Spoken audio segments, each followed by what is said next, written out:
New year, new look, new goals, new career, new home. Let's go. Hi everybody, I'm Oliver. This is Chaotic Bibliophile, and I know what you're thinking. WTF. Are you going to suddenly become a proper booktuber now? Is that the new career? No, of course not. I still am terrible at YouTube, but I still love yapping about books, so I will continue making videos, and I'll get to that in a second. But background, is this my new background situation? It's actually possibly a mild improvement, although I don't know, do you like the chaos of book background? I think that is very booktube core. However, I do sit on the floor to record those versus right now I'm in a chair. In any case, all of that is irrelevant because this is not my new background. Long story short, I've moved back to Chile. I'm currently at my mom's place because I'm renovating my room at my home where I'll be living. So yeah, and the reason is I am going back to study for a long time. I don't want to jinx it. What I will say is that this year will not be me starting that program. It will be me starting the exam prep course to get into that program, because that's how it works in Chile. After you graduate, you take standardized exams and you can take them as many times as, well, I don't know if as many times as you need, but in my case they've actually even changed the name of the test, so I need to relearn everything that I've forgotten since high school. It's been over 10 years now. So yeah, the other thing I will say, in case you are London people, is that I will be in London for the winter. I'm staying until late March. If you want to hang out, hit me up. With that out of the way, I do want to say that I do have a sort of high effort video project. Recently, I rewatched a Springathon vlog that I posted, and I'm not gonna link it. You can find it in my channel, but it's obviously pre-transition, so it was quite a surreal experience, and I will talk more about that element of it on a different video that I have planned. And it's a very simple vlog. It's about 10 minutes long, but it was actually really nice. Basically, it was during Springathon, during COVID, but sort of after the heavy lockdown. It's just a day out, but it was so nice to see, and it really took me back to that time for the better. I found it quite nostalgic and fun. I did a lot of voiceover because one of the things that's always made me very uncomfortable when recording outside is speaking out loud, and I remember actually recording that. It was a bit time consuming, but it was fun to do. And so I've basically been recording footage of some trips that I've taken recently with occasion of me leaving London. And I haven't started putting together those vlogs, but obviously they are very bookshop centric, and I want to put them together in a similar manner and make it a sort of series, like the farewell series. And I also plan to record a couple of favorite bookshops in London, days out in London vlogs, mostly for my sake, but also I thought it might be cute and entertaining. I know some people really like vlogs, maybe some of you don't, I don't know, but that is one of my projects. It will be slow going, it's time consuming, and of course I'm dealing with loads of bureaucracy, lots of paperwork, loads of renovation, so there's lots going on. Hopefully it'll happen at some point in 2025. Now, with all of that out of the way, let's talk goals. So if you want a full rundown of all my goals, you can check out my previous goal video and my mid-year check-in video down below and in the eye. As always, I will say I did not conquer most of my goals, and that's fine. 2024 was an extraordinary reading year. I read a lot of new favorites, and even when they weren't new favorites, I still got so much out of my reading. I also DNF'd like a madman. I will be making a DNF and obviously a top reads of 2024. That's actually the next video that's coming up. I will just say that I basically gave up on all of my goals except reading 52 books that I previously owned from my TBR. And in general, I was really conscious about my TBR. One of my goals was to have that number be less than at the beginning of the year. I did not accomplish this. Out of the books purchased or acquired before 2024, I did go from 700 to 594, which is good. But I acquired hundreds of books. And I say acquire because most of them I did not purchase.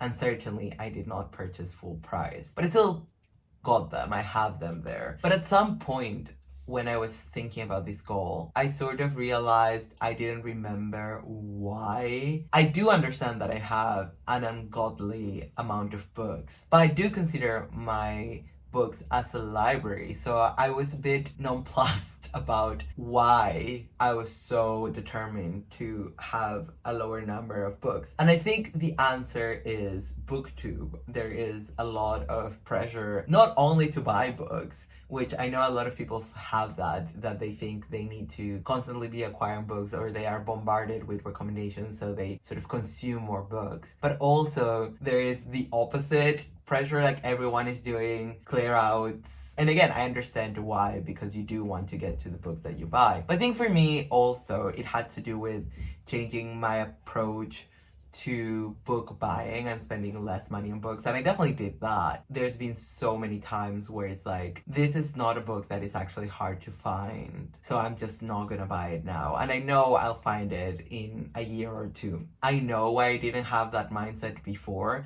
because I traveled less, because online shopping wasn't such a big thing, because in Chile books are, but especially before, let's say 10 years before, they were really hard to find once they were out of print, and there's not a big secondhand market. But even that has sort of, improved in the last, let's say, 5 years. That is where I was coming from, and I did achieve that. I did discover that I do like keeping track of the books that I buy, and I do like to keep track of the books that I acquire, and I like to delete a book from a list. Like, that is really satisfying. So I will be keeping my spreadsheets of bought books. So yeah, the goals that I did not give up on were my numbers goals. I wanted to read at least 100 or 150 books. I read 168, so that was good. I did not achieve my page number goal. So I wanted to read 50,000 pages, and I managed to get to 46.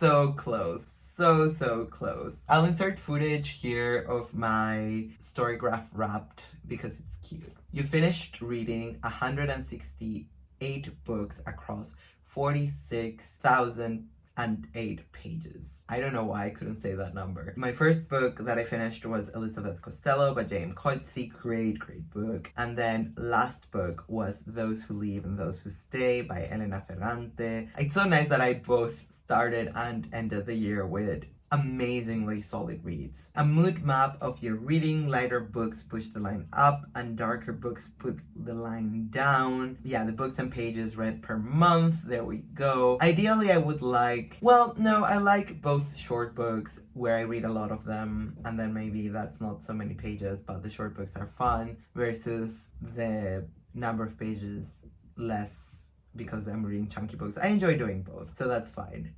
It doesn't mention the goals that I didn't meet, which I think is really sweet. Genres, I mostly read literary books, that makes sense. Queer books as well, there's overlap there for sure. Contemporary, again, overlap. Memoir, yes. Short stories. Let's do a little bit of 2024 at a glance.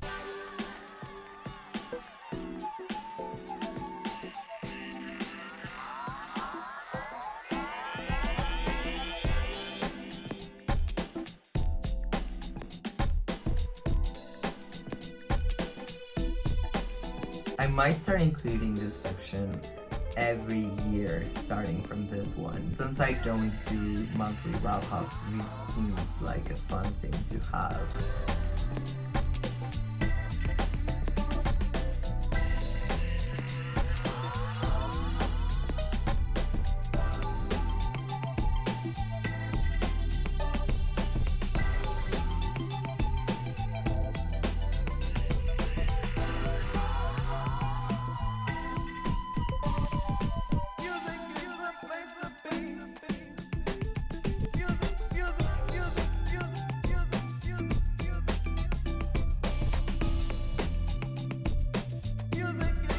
Okay, and now moving swiftly on to 2025. What am I trying to achieve this year? Nothing. Okay, not actually nothing, but I am not participating in anything other than perhaps Springathon and Nonfiction November, and that's it. 2024 was an extremely hectic year. I knew there were gonna be a lot of opportunities for me to read. 2025, I have no idea. However, I still created 2 Storygraph challenges for myself. One of them is related to my numbers goal. So for books, I just put 30, and this will make sense in a second.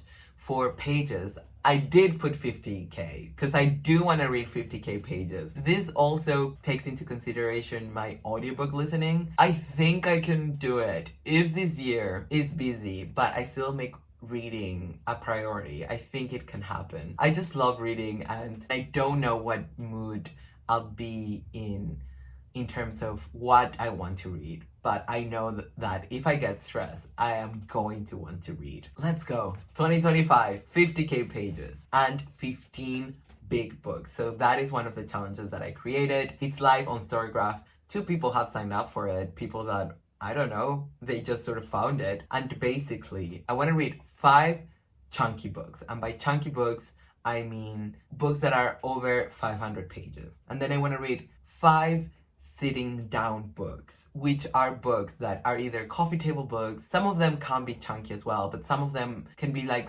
slim hardcovers that because of the shape, I just can't read in bed, or maybe I wouldn't carry in my backpack because they're heavy and I don't know, they're not like a subway type of book. So I had to sit down to read them. And then the rest 5 can be either of those. I'm really excited. I've already started tackling it. Last year, towards the end, I set as a personal goal to read from these books 10 minutes every day. And it really created a habit. And it's really nice because, again, I am always reading and I am that sort of person and I love it.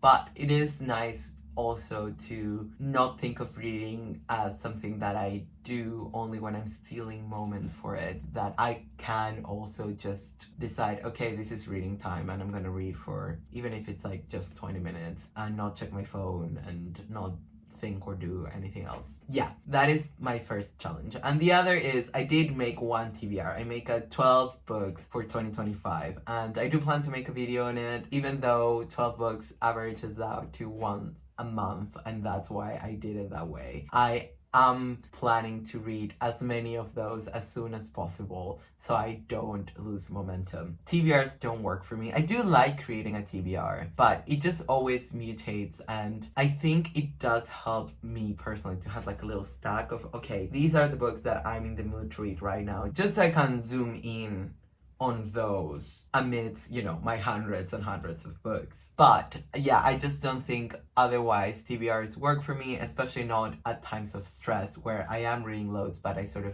need to just go with the flow. I follow through rabbit holes. I do associations. One book makes me want to pick up something else. And yet in spite of that, I've created a 12 book TBR. We'll see how it goes. If not, I'll just delete it. But I have high hopes. I'm really excited for the books there. So combining those 2 challenges, 27 books. And so just to round up and take into account some other books that I might be reading that do not fulfill those challenges, I set my initial goal at 30 books. But then if I start surpassing it, but not ticking off books from those 2 challenges, I am just gonna slightly increase it. Basically, I just don't wanna worry about how many books I read. I just want to read more pages. So this year I might read less books, but read chunkier books. My other project is not a challenge, but I have created a reading spreadsheet just because I want to learn how to use Excel better. At my previous job, I had to use a lot of Excel and I knew how to use it and I learned to do a lot of stuff. And I was like, oh, it would be fun to learn even more. Even though I'm no longer working in an office,